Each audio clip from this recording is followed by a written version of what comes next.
Good morning, good afternoon, good evening. My name is Gordon Hatcher. I'm a practitioner of breakthrough project management techniques.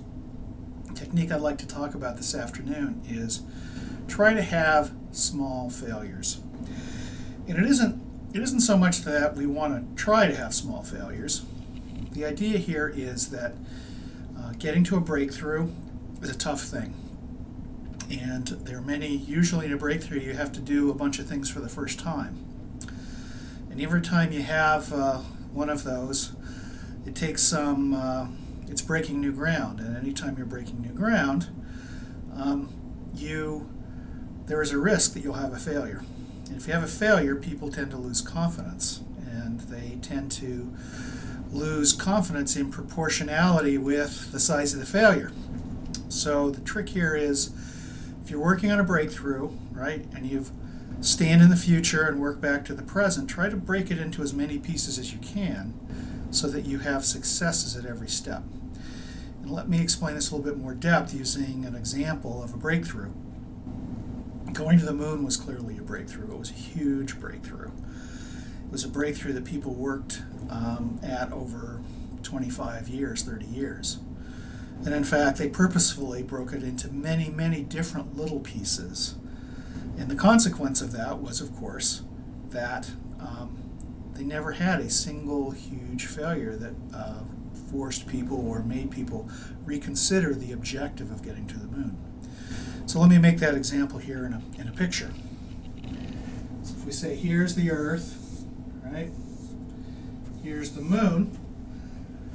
How did NASA get to the moon? Well, the first thing they did is they went and got someone else's rockets that already worked, right?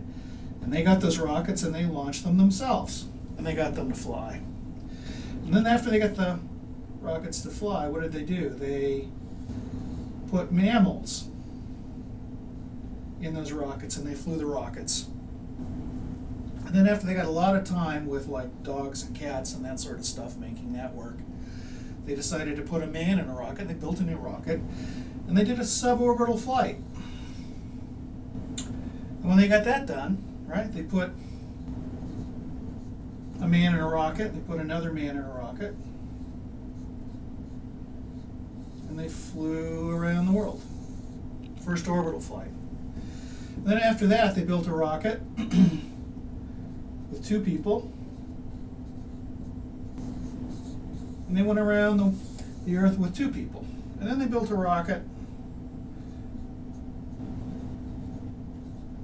for three people, and they tried to fly that one, and they never got to fly it.